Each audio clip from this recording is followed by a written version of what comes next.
Hi everyone. Today we're going to talk about the benefits of reading. So before I go further, I would like to introduce myself. So my name is Nur Fadila. You can call most of you knows me as Miss Fadila, and I've been teaching for 5 years, starting from 2015, and then on top of that, I also consider myself as a bibliophile, which is I love reading book, which somehow this is why we are here. This is why what we are currently wanted to talk, that the benefits of reading, especially when you are in a higher education institution, when you are in college. So first of all, before we go further, so I would like to ask you that did any of you actually knows that we are currently what we call as a somehow what we call for Kuala Lumpur is a Kuala Lumpur World Book Capital. So does any of you knows that for this year we has been declared as a World Book Capital by UNESCO. So on top of this, right, for this part, the reason that Kuala Lumpur are selected as a World Book Capital because they see the city as a part of the education hub, and then this World Book Capital is actually uh, as an initiative to promote books, to promote reading activities, and somehow organize activities based on reading. So this is just a fun fact for you guys, right? Because just in case if suddenly you saw the logo KL Baca 2020, or you saw a logo at the roadside where it says that Kuala Lumpur World Book Capital, then you knows that for this year we have been selected by UNESCO as a initiative to encourage more people to read books and somehow to promote the world book there.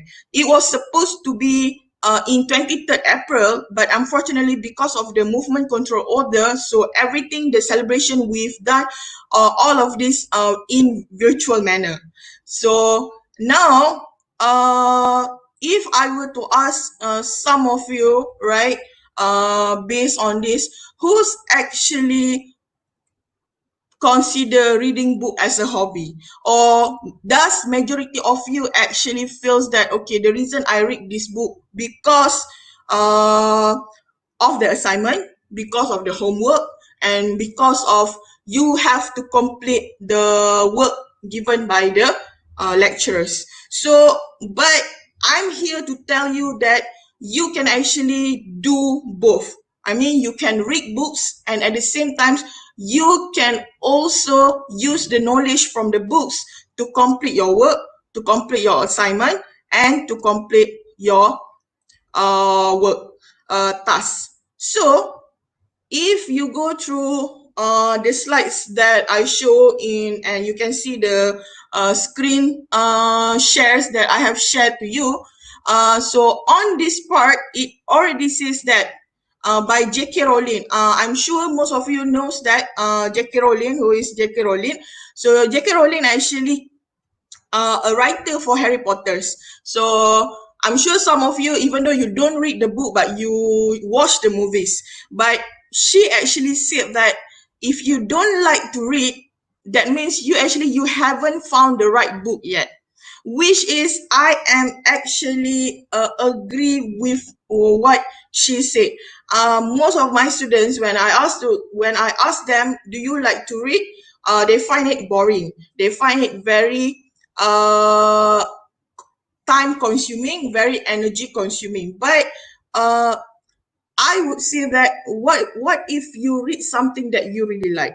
For example, some people love to read comics. Some people love to read about animal. Some people love to read about let's say uh anything that attract them to know more, to actually that arouse their curiosity.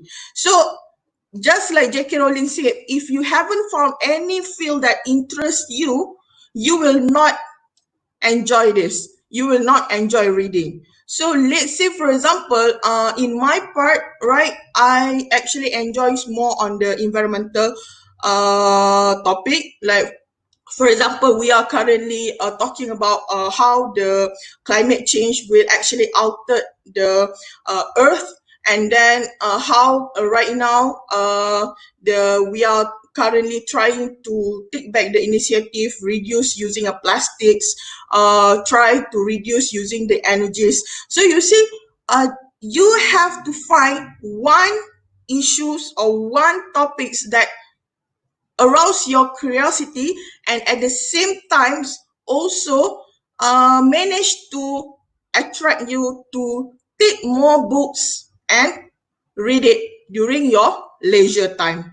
All right, so and then I'm waiting for, if we go to the next slide. So this is where I said on my introduction, I said that because you are students, so there are your assignments, your tasks, your projects, and then sometimes a family commitment, and then there are other responsibilities that you have to do, right? It's always often prevent us from finding the time necessary for reading. So however, there are numerous benefits for each of us making the time to read each day. So that means, right, when they say you need to read every day, it doesn't mean you have to take 24 hours. All right. You have to make sure that maybe you take about at least 15 minutes. All right. 15 minutes.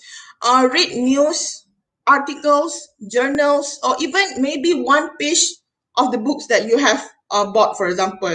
It's either from ebook or either from books that you borrow from your friends, from libraries, or the books that you buy yourself. So these benefits, you might not see it. All right, you might not see it because you feel that, all right, since this is a very time consuming, you see that this is too much, I don't think I have time for this, right? So but make time for it, maybe before you sleep, all right, maybe in the morning. All right, so well, one stories that I would like to share, if you see the slides, you see that there is one book picture that I share, which is The Lucifer Effect by Philip Zimbardo. So this book originally was recommended by my own lecturer, all right, when I studied in USM. So my lecturer recommend this, says that when you read this, you've got the knowledge on psychology, you've got the knowledge on the power, you've got the knowledge on politics, and you've got the knowledge on the social studies. But I read it because she recommended, and now I found out that this particular books is actually in the syllabus of the subject that I teach, which is business ethics. So on the Philip Zimbardo's The Lucifer Effect actually says, actually mentioned that sometimes people are not really evil. So it's saying that people are was not born evil. But the thing is, if you put it people in the system where they can exercise the authority, the power, then you see that the evil will appear. So this is what I take from the Lucifer effect. So meaning, for example, just like in business ethic, what I teach, right, when I say that on the case of Wells Fargo. So Wells Fargo, most of you knows that it is an investment company. It is investment organization, and there has some of the fraud issue where the employees are actually open the third account party transaction without the permission from the clients. All right, and then the scandal broke out, and then a lot of unethical issues arises, and then a lot of questions, right? How can you do this without any permission, right? And then turns out the employees defense is actually, we open the account because it was coming from the top management's order. So we are just following the order. We know that it was a bad thing, but we cannot do anything because it was from the top management order. So you see, this is what Philip Zimbardo says, that people are not evil, but if you put people in the system that they will compromise this integrity issue. They will say that they will shifting the blame to others because they say that I know the act is evil, but I am just following the order. So like I say, the more you read, you become more analytic, you become more critical thinker, you think critically, you analyze the issue, and you can see that, okay, where is this issues will be going, and how do I apply my ethical judgment in this. So this is what I wanted to share with you all along that we have done this, right, in this session. What are the benefits, right? The other benefits that you might find when you at least spend 15 minutes readings every day. And then if you go through the next slides, it did says that it makes you smarter, meaning that smarter in the sense of you become more sharper, you become more analytical, you become more, you spend time thinking into the issues in a very detailed manner, in a very deep manner. So if you see in the picture, you can see that there is a Warren Buffett, which is the top investor in the investment company. And then there is Bill Gates, co-founder of Microsoft. And then there is Elon Musk, which is the founder of Tesla. So, but what they have what they have common in these three people, right? What are the commons of these three people have is they credit reading as a part of their success. Meaning that they're not simply just, okay, I am successful because I can do this. That means, right, they gather the knowledge, they read, they consume the information, and then they apply it in their daily life. So if you are interested, you can Google, you can find that top recommended readings by Bill Gates, top recommended readings by Warren Buffett, top recommended readings by Elon Musk. You can find there are few books that they have suggested that if you are interested, you can read it. But know this, if you find the commonality of these successful people, they did credit reading as one of the part in their success. All right, and then if we go to another slide, one of the benefits is what we call as a reduce your stress. So if we call on the reduce of stress, right, this I can only say if reading are already your hobby. Because sometimes when I ask my students, Miss, it's so stressful, I have to read a lot of things, I have to go through a lot of journals. So that means you don't enjoy reading. It was obvious in your face when you say that. So if you see this, right, what I would say is maybe start with something what we call as a light reading. All right, find a poetry book. Sometimes you don't even understand, right? You read a poetry book, you don't even, okay, what's the meaning of these poems, for example. But you see, you immerse yourself in the poems. All right, if one of the books that I would recommend is what we call the topic is what Blue Iris by Mary Oliver. So Blue Iris by Mary Oliver, she actually takes you to enjoy the scenery with her. All right, she can describe how lush the jungle is, how green the forest is, and then you don't even have to go there, because when you put yourself into a deep poetry, right, you somehow manage to escape from all of this, from the hectic busy living in cities. Maybe you can escape a little bit from the stress condition as a student. So you see, this is one of the benefits of how reading books can reduce your stress. So sometimes it also can help you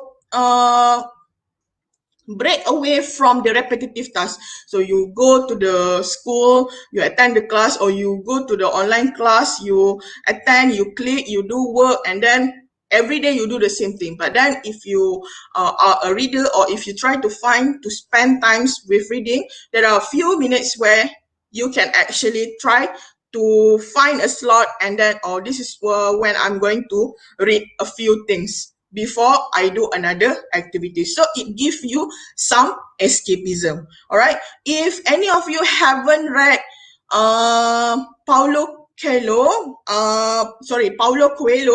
The Alchemist, I would suggest you to read the book. All right. It was a simple book, but it is very inspirational. For some people, it says that it's actually give you a sense of do not lose hope. All right. The world will conspire to help you to achieve your dream, but don't lose hope. So this is what the alchemist Paulo Coelho are trying to tell in his book.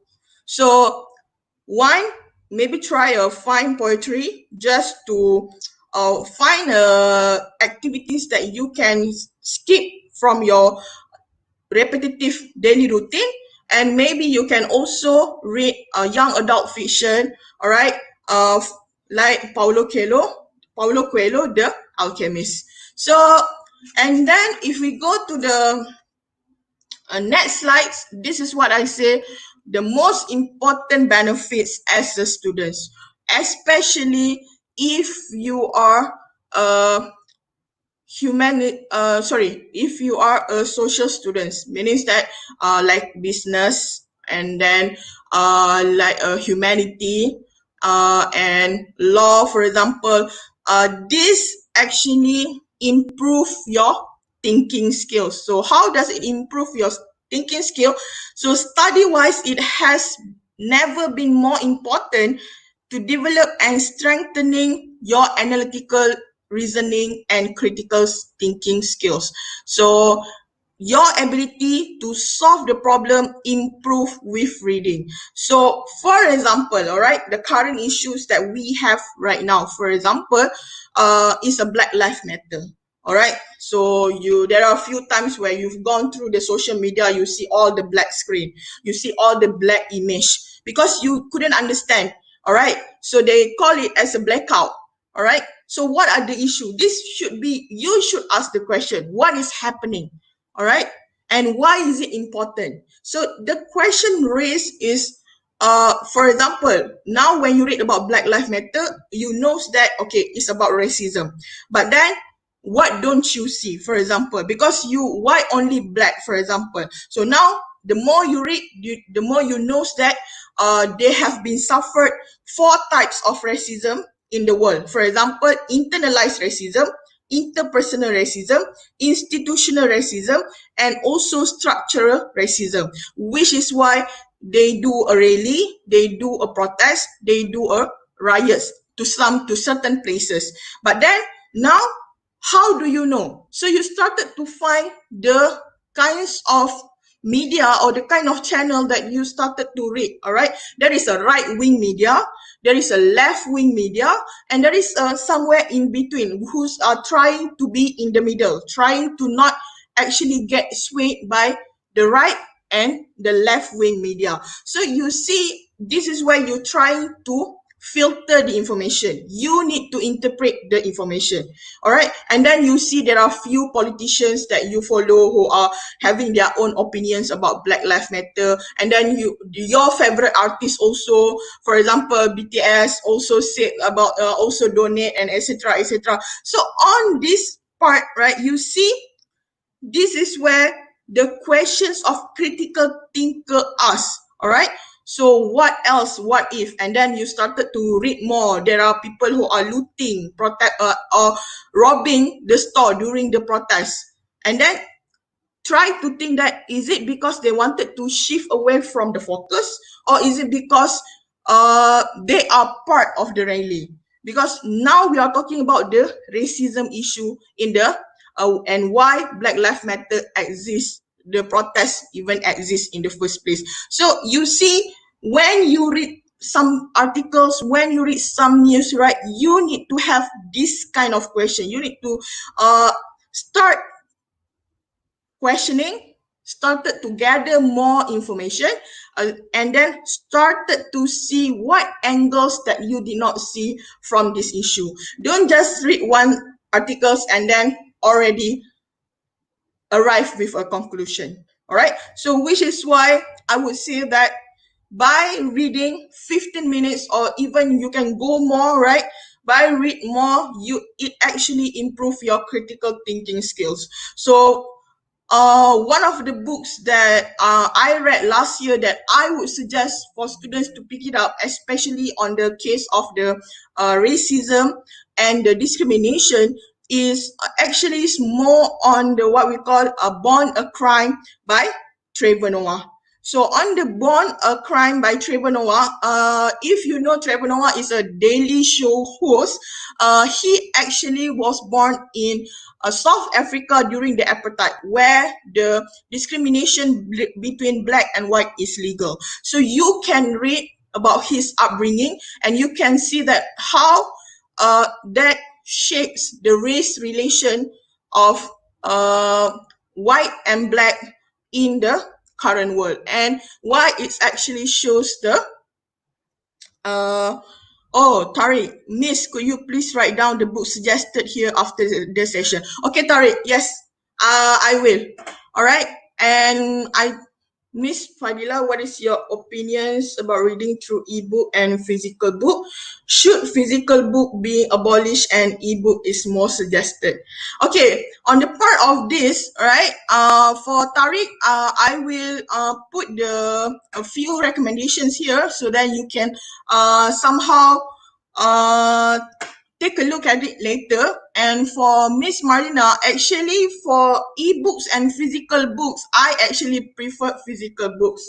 So here I also bring in my own physical book, which is I'm currently reading right now, The Sixth Extinction. Like I say, how I love to read about environmental issue. So this is one of the books that deals with the environmental issue.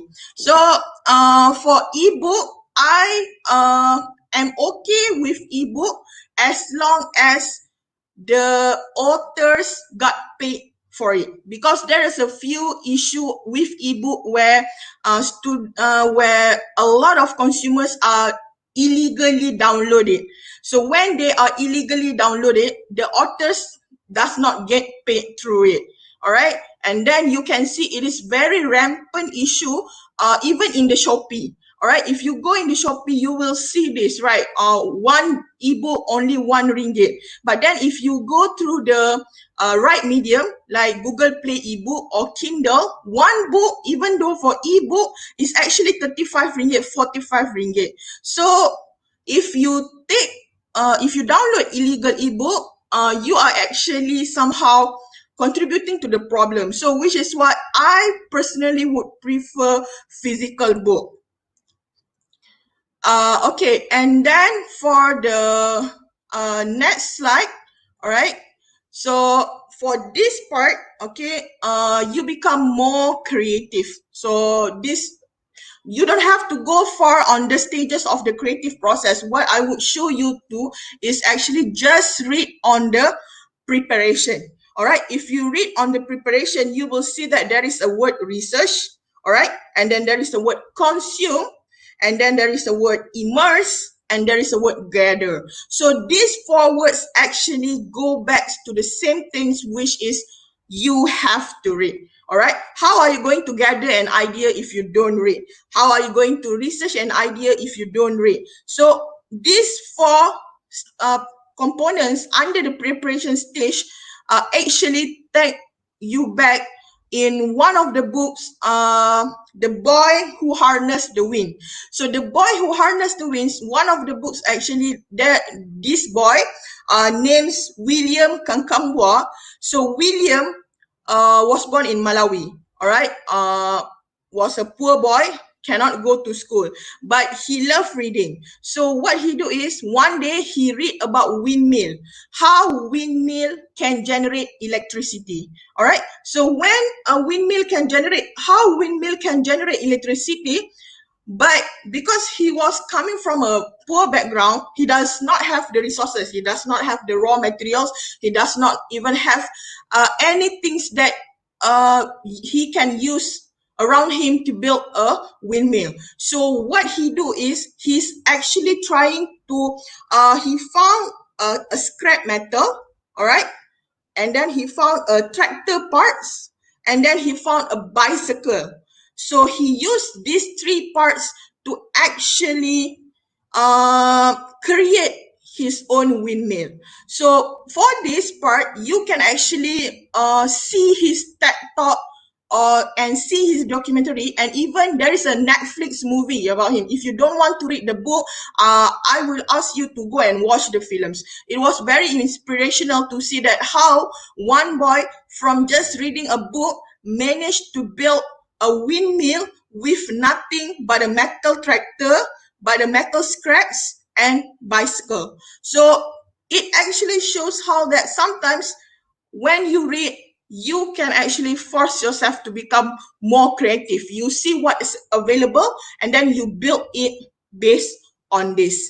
And after that, right, another benefits is for this part is this one. I don't have to tell you, because you know that if you read more, it definitely will improve your vocabulary. So for example, if we look at the 60 minutes spent reading, the estimated words is actually more than 4 millions. All right. So John O'Connor is actually one of the pioneer in the study of the aptitude testing, and as an advocate of the importance of the vocabulary. So like I say, you as a student, you definitely have a lot of papers to write. All right. And then sometimes you feel that, okay, I'm stuck. I don't know how to proceed with the sentence. So actually, by reading more, it helps you to build the sentence later. So for this part, make sure that, right, when you read, all right, when you read, this what I would suggest. Have some small notebooks and write down the words that you are not familiar. All right. Sometimes you will find, right? Sometimes you will find, oh, I don't think I have heard about this word. I don't think I have seen this word before. And then once you have found the meaning, all right, write it down in the notebook.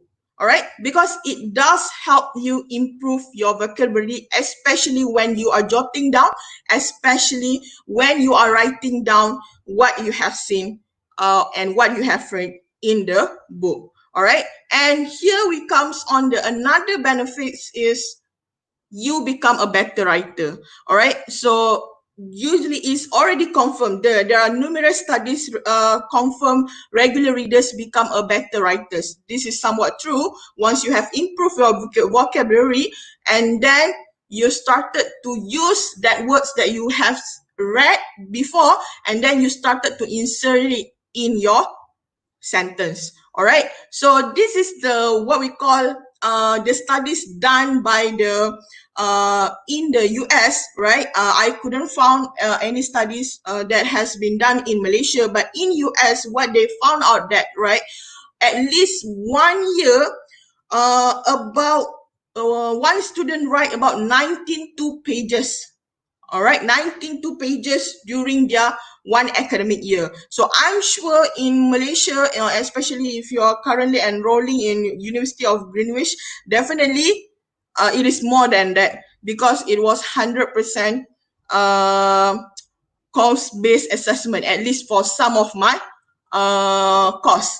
And then for what I say that when we are talking about how you become a better writer, this is what I say. I always told my students, when you write, don't forget to do citations. You need to give a credits to the people that you are citing the sources work. All right, because even if you read book, right, for example, the books that I have read right now, right, up starting from this part, all right, about quarter actually is a citation. This part only is a citation. So how could you turn in the paper without any citation? All right, without any citation. So this is why I say that citations is very important when you read books, right? In order for you to know more, you can actually check back at the back of the book, and then you see, okay, this is where this writer got the idea. So then you can find another book and then try to find more information from the other books. So you see, from the information, from the gathering of information that you have done here, you see that it definitely will show some of the improvement, all right? Starting from improving your vocabulary, and then at the same time, you can also manage to become a better writer, because on the 3 to 4 years when you are doing a degree, when you are doing a lot of papers, especially on the subjects that ask you to do more critical thinking, this is where you will see that, okay, now I already knows how to construct my sentence, how to write better. All right. And on the other benefits is you discover new people, places, and things. So we go back to the first slides that I say, when you read, you need to pick a topics that interest you. If you force yourself to read, you will not enjoy it.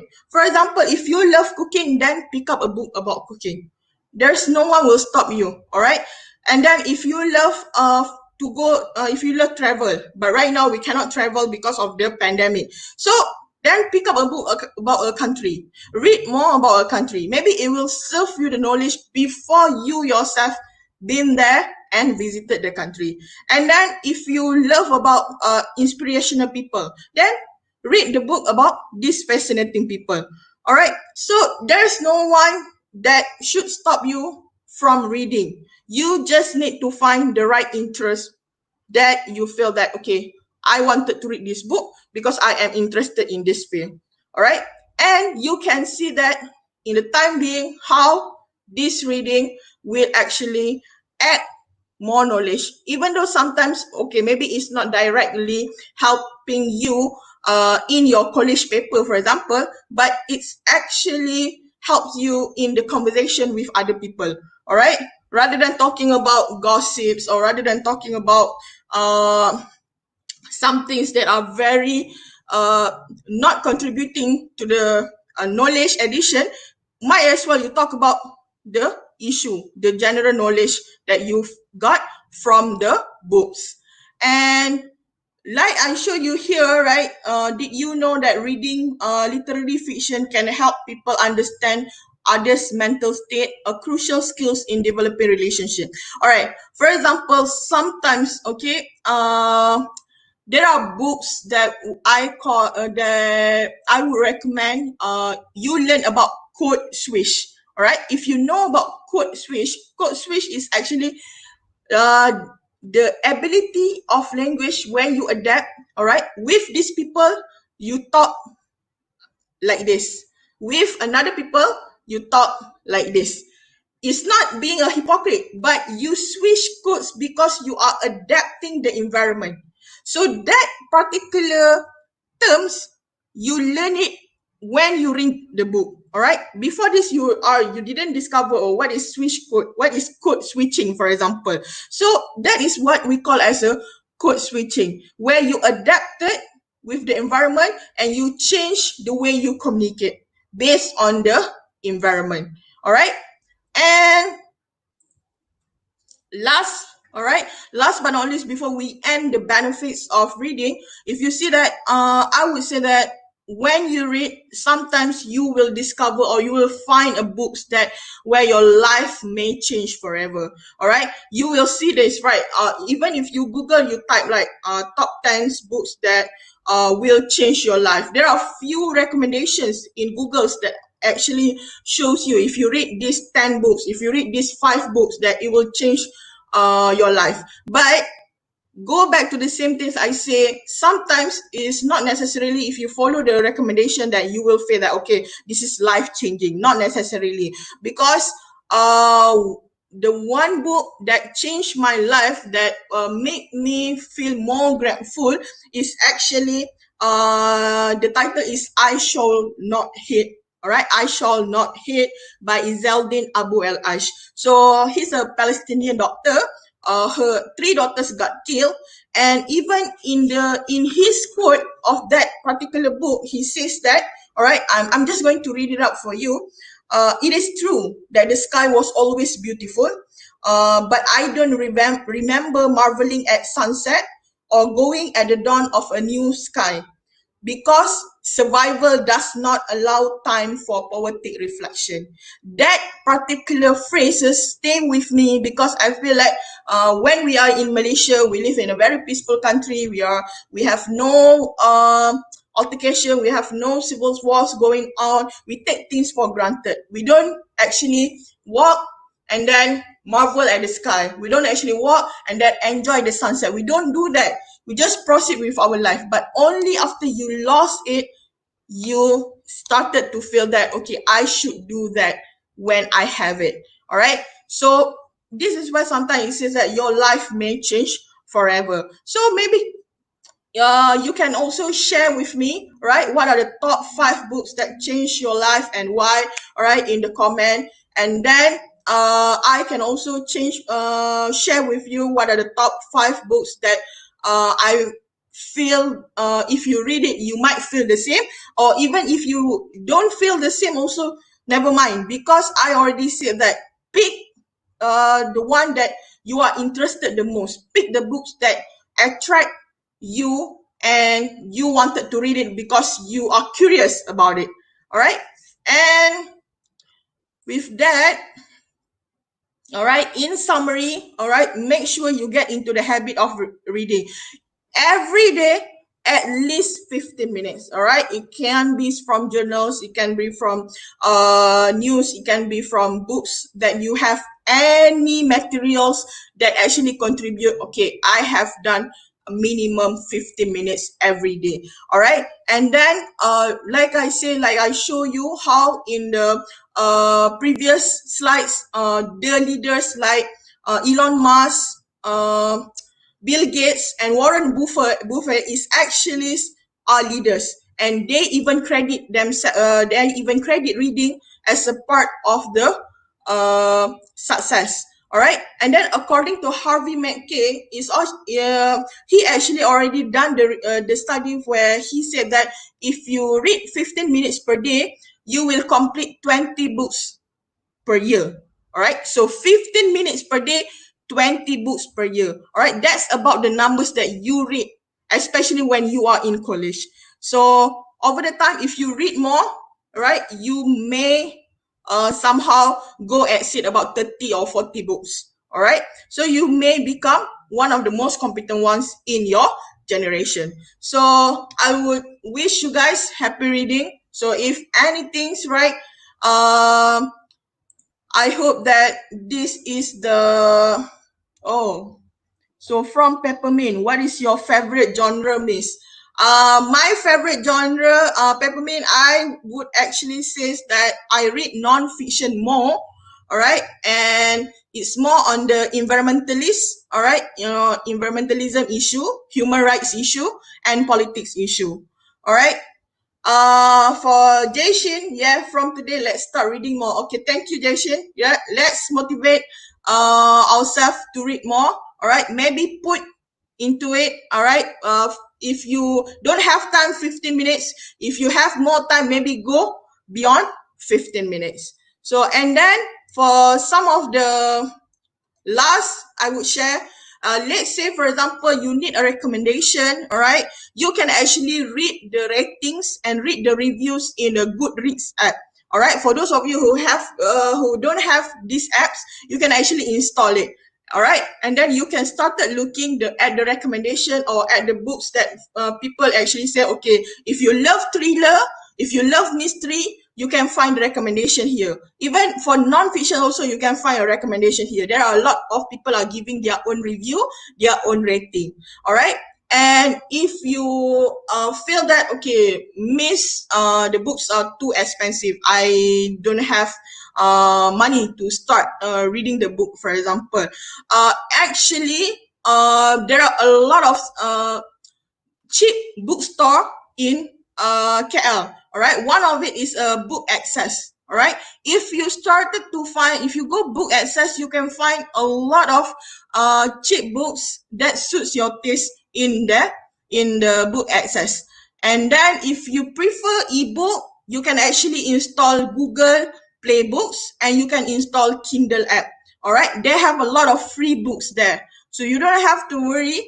Actually, there is no excuse not to read because the availability is there, the resources is there.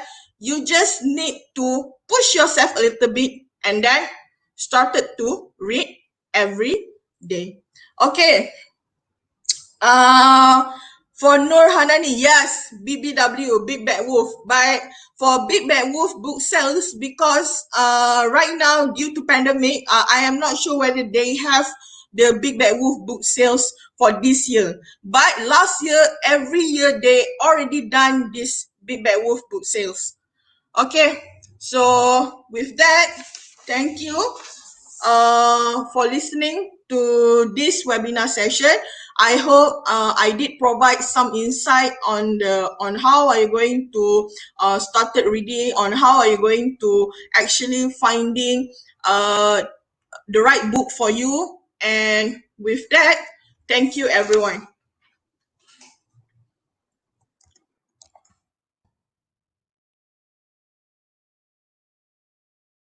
Live comment.